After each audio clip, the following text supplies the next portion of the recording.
안녕하세요, 여러분. 다시 찾아온 AI 콘텐츠 비즈니스 팟캐스트입니다. 오늘은 AI 캐릭터 채팅과 웹툰 서비스의 결합을 주제로 이야기하고자 합니다. 저는 이준수고요. 오늘도 이제니님과 함께합니다. 제니님, 안녕하세요. 네, 안녕하세요. 더운 날씨인데 준수님 오늘 건강해 보이시네요? 네. 오늘도 재미있는 이야기 기대하고 있습니다. 지난번에 저희가 AI 캐릭터 챗이 웹툰 시장에 미친 영향에 대해 이야기했었잖아요. 네. 오늘은 그 연장선에서 웹소설까지 확장해서 에이젠틱 AI의 위력을 얘기해 볼 수 있을 것 같아요. 맞아요. 사실 에이젠티크 AI가 스토리텔링 산업 전체를 바꿔놓고 있다라고 해도 과언이 아닌데요. 시장 수치부터 한번 짚고 갈게요. AI 기반 캐릭터 챗, 그러니까 AI 컴패니언 시장이 2024년에 108억 원 규모였는데 2034년에는 2,908억 원까지 성장할 전망입니다. 연평균 성장률이 39%에 달하죠. 웹툰 웹소설 시장도 2023년 1조 8천억 원에서 2032년 5조 8천억 원으로 전망되기도 하는데요. CAGR이 18% 내지는 27%까지예요. 그랜드뷰 리서치 자료를 보자면 웹소설은 글로벌 시장 규모로 보면 2030년 18조까지 전망하고 있다 합니다. 이 수치들 보면 진짜 산업 판도가 바뀌고 있다라는 게 실감나죠. 와, 성장률이 정말 캐릭터다 AI 같은 글로벌 서비스도 2024년 기준 MAU가 2천만 명, 누적 메시지 32억 건을 넘겼다고 하더라고요. 특히 10반 30대, 그 중에서도 18, 24세가 절반 가까이 차지한다는 점이 인상적이었어요. 밀레니얼 세대, Z세대가 확실히 이 시장을 이끌고 있네요. 네, 저도 실제로 저희 스토리체인의 AI 기능으로 웹소설을 집필을 해보면서 그 변화를 체감했어요. 제가 스토리체인에서 직접 AI 에이전트를 개발해서 로맨틱 코미디 에피소드에 적용해봤거든요. 독자가 이 원작과는 다르게 직접 이 주인공의 딜레마를 선택하고 실시간 생성하는 다음 장면을 만들어 볼 수도 있게 해두었습니다. 독자용 서비스가 이랬다면 창작의 경우는 이제 시리즈 1편 만드는데 1시간이 채 안 걸리게 자동화가 가능합니다. 와, 1시간요? 네, 예를 들어 이제 주인공이 AI 캐릭터와 대화하면서 감정이 점점 쌓이고 그게 자연스럽게 스토리로 이어지는 구조를 만들었어요. 예전에는 작가 혼자 머릿속에서만 핑퐁한다고 하죠. 즉 이러면 어떨까 저러면 어떨까 상상하던 걸 이제는 멀티 에이전트 AI가 스스로 서로 대화하고 또 저와 직접 상대가 되어주니까 훨씬 더 입체적이고 즉각적인 피드백을 받을 수 있더라고요. 저도 그 얘기 듣고 정말 흥미로웠어요. 그리고 준수님처럼 실제로 산업 현장에서 AI를 활용해서 IP를 확장하거나 새로운 콘텐츠를 만드는 사례도 점점 늘고 있잖아요. 이게 단순히 콘텐츠를 실어 나르는 기술의 발전을 넘어서 콘텐츠 산업의 창작은 기본이고 과금체계나 콘텐츠 소비 패턴의 근본적인 변화를 이끌고 있다는 생각이 들어요.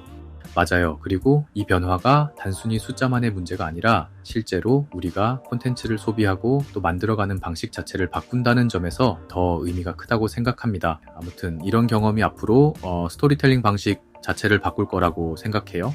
이제 본격적으로 캐릭터 AI가 독자와 어떻게 감정적으로 연결되는지 얘기해 볼까요? 최근 네이버 웹툰의 캐릭터 챗 서비스가 정말 화제였잖아요. 출시 1년 만에 누적 메시지 1억 건 돌파, 그리고 2025년 6월 기준 누적 접속자 350만 명, 그중 10대가 거의 절반이에요. 이게 단순히 재미로 끝나는 게 아니라 캐릭터와의 대화가 독자들에게 진짜 감정적 몰입을 주는 것 같아요. 또 얼마 전 10명 남짓한 한국 스타트업이 러비도비라는 서비스로 단숨에 4개월 20억 매출을 이끌어낸 사례도 있던데요. 네, 저도 그 기사 봤어요. 캐릭터 챗이 단순히 챗봇이 아니라 캐릭터의 말투, 성격, 작품, 세계관까지 정교하게 반영해서 진짜 그 캐릭터랑 데이트하듯, 연애하듯 대화하는 느낌을 주더라고요. 그리고 역할극 같은 롤플레잉 모드나 친밀도, 기반 대화, 게임적 요소까지 들어가 있어서 독자들이 점점 더 빠져드는 구조죠. 무엇보다 그냥 일반 챗봇과 다르게 웹소설 IP, 웹툰 IP 세계관 내에서 캐릭터가 대화하면서 깊으면서 색다른 친밀도가 가능하게 되는 거죠. 맞아요. 그리고 또 감정 전이가 있는 UI라는 것도 흥미로웠어요. 사용자의 감정 상태에 따라 UI 색상이나 배경음악이 바뀌는 기능이 있는데 이게 생각보다 몰입감을 엄청 높여주더라고요. 제가 매주 참여하는 마슬럽에서도 이 주제로 토론을 했었는데 한 친구가 웹툰 캐릭터랑 인생 고민을 나누고 그 캐릭터가 진짜 친구처럼 조언해주면 어떨까? 이런 얘기를 했었어요. 그때 다들 와, 이거 진짜 새로운 경험이다 라고 공감했죠. 그런데 이미 수익화하는 서비스들은 그 지점에 가 있는 것으로 보였습니다. 진짜 업데이트 속도도 빠르던데요. 그거 진짜 공감돼요. 저도 예전에 AI 캐릭터랑 대화하다가 어느 순간 내가 이 캐릭터한테 고민 상담을 하고 있더라고요. 그리고 이런 경험이 단순히 재미를 넘어서 독자들이 작품 세계관을 더 깊이 이해하고 캐릭터와 감정적으로 연결되는 계기가 되는 것 같아요. 러비도비 팀의 경우 심지어 굉장히 적은 팀, 리난 팀이 각자 주별 미션, 월별 미션을 각자 갖고 주기적으로 프로덕트를 업데이트한다고 들었습니다. 네, 그리고 이런 서비스가 앞으로 더 발전하면 독자들이 웹툰이나 웹소설을 읽는 게 아니라 경험하는 시대로 넘어갈 수 있을 것 같아요. 이게 진짜 혁신이죠. 맞아요. 그리고 이런 감정적 연결이 결국엔 IP의 가치도 높이고 팬덤을 더 단단하게 만들어주는 역할을 하니까 앞으로 더 많은 서비스들이 이런 방향으로 진화할 것 같아요. 이제 AI와 캐릭터 챗봇이 어떻게 IP를 확장하고 새로운 비즈니스 모델을 만들어내는지 얘기해 볼게요. 글로벌 플랫폼들 보면 카카오 웹툰은 자체 IP를 AI로 확장하고 있고 왓트패드는 UGC, 즉 이용자 생성 콘텐츠랑 결합해서 새로운 스토리 생태계를 만들고 있죠. 웹노벨도 마찬가지로 AI와 결합해서 다양한 장르와 언어로 IP를 확장하고 있어요. 네, 그리고 이런 IP 확장이 단순히 콘텐츠를 늘리는 게 아니라 수익화 모델에도 큰 영향을 주고 있잖아요. 예를 들어 캐릭터 챗봇을 통해 팬들이 직접 캐릭터와 대화하면서 굿즈를 구매하거나 프리미엄 대화권을 결제하는 식으로 새로운 매출원이 생기고 있어요. 또 API 형태로 외부 서비스의 캐릭터를 연동해서 B2B 시장까지 확장하는 사례도 나오고 있고요. 맞아요. 그리고 AI가 들어오면서 IP 개발 주기가 훨씬 빨라졌어요. 예전에는 한 작품이 성공하려면 몇 년씩 걸렸는데 이제는 AI가 팬들의 반응을 실시간으로 분석해서 인기 있는 캐릭터나 설정을 바로바로 반영할 수 있거든요. 이게 진짜 게임 체인저죠. 그리고 방문 패턴도 다른데요. 실제로 스토리체인의 생성형 AI로 상황 생성을 자동으로 해주는 기능인 시뮬린을 붙였는데 재방문율이 50.4% 늘더라고요. 연재물 보기 위해 주일에 1회 방문하던 독자 유저들이 매일매일 웹툰 캐릭터 AI와 자신의 인생 고민을 웹툰 세계관 방식으로 나누고 해결하기 위해서 자주 방문하니까 재방문율 리텐션이 증가하는 효과가 생기는 것입니다.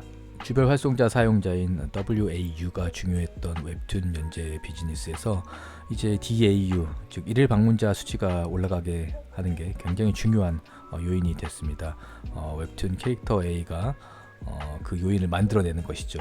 이게 이제 소비 패턴도 바뀌는 차세대 비즈니스 모델도 기대되는데요. 단순히 웹툰 1화당 포인트 소비하는 게 아니라 캐릭터와 더 많은 대화와 고민 해결 스토리를 만들기 위해 크레딧 충전 결제를 하게 될 것입니다. 웹툰 캐릭터와 함께 어떤 웹툰의 특정한 장면으로 이동해서 자신의 고민을 상담하면서 디지털 아이템 구매를 하게 되고요. 이런 수익 모델 구현이 이제까지 있었던 유명한 IP를 사오는 비용을 줄일 수 있는 만큼 유저 충성도를 만드는데 비용을 쏟게 될 수 있지요. 또 팬덤층이 직접 웹툰 캐릭터와 대화하며 새로운 플롯, 에피소드를 만들어서 공개하고 세계관을 공고히 하는 리버스 IP 사업 가능성도 존재합니다.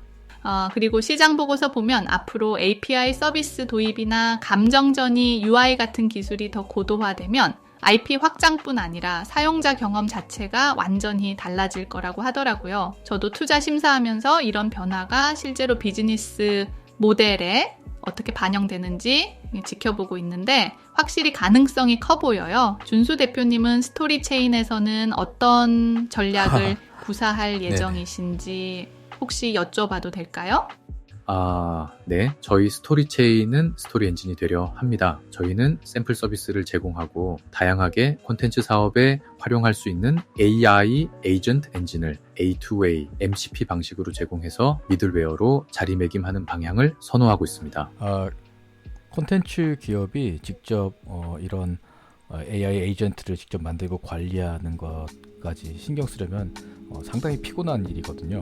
관리를 쉽게 해주는 툴을 제공하는 것입니다. MCP 같은 맥락과 추론을 더 공공히 하기 위한 연결 프로토콜들을 저희 스토리체인을 통해 좀 더 쉽게 제공하면 이런 일도 발생할 수 있습니다. 예를 들자면 뭘까요? 이제 웹툰 AI 캐릭터가 내 일정, 내 자료를 보고 자신의 세계관, 캐릭터 성격대로 내 일상을 알림해주고 또 자료를 정리해주고 미리 일어날 일을 시뮬레이션 해줄 수 있게 되는데요. 구체적으로 적합한 예시일지는 모르겠지만 이게 삼봉이 이발소 아시죠? 삼봉이 이발소 캐릭터가 제 머리 깎을 날을 알려주는 삼봉이 저 겁니다. 그 웹툰 무지 좋아하는데요. 그러시군요. 또 그 웹툰 약한 영웅 캐릭터와 내가 대화를 나누면 MCP로 구글 일정, 구글 클라우드 내 시험 보는 방법을 저장해냈다고 칩시다. 또 이소룡의 권법책을 저장해놨다고 칩시다. 그러면은 약한 영웅 캐릭터가 나에게 오늘 학교에서 있을 일을 알려줄 수도 있고, 또 모의고사 때 시비 거는 애들에게 이소룡의 권법을 어떻게 쓰라는 식으로 재미있는 코칭을 해줄 수 있는 것도 상상해 볼 수 있고요. 정말 무궁무진한 사례가 나오겠는데요. 그에 따른 규제나 가이드가 또 있어야겠죠. 다음 시간에는 그에 대한 이야기도 나눠보면 좋겠네요. 산업의 변화 정말 기대되네요. 일례로 AI가 IP들을 사용하는 공정 이용 범위는 어디까지일지 같은 것이요. 저도 앞으로 AI가 스토리텔링 산업에 가져올 변화가 기대됩니다.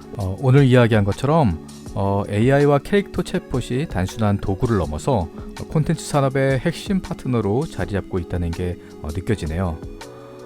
제니님, 오늘도 좋은 이야기 같이 나눠주셔서 감사합니다. 저도 정말 즐거웠어요. 앞으로도 이런 변화 계속 지켜보면서 더 재미있는 이야기로 찾아올게요. 준수님, 오늘도 수고 많으셨고요. 청취자 여러분도 다음 에피소드에서 또 만나요. 네, 모두 건강하시고 다음 시간에 또 뵙겠습니다. 감사합니다.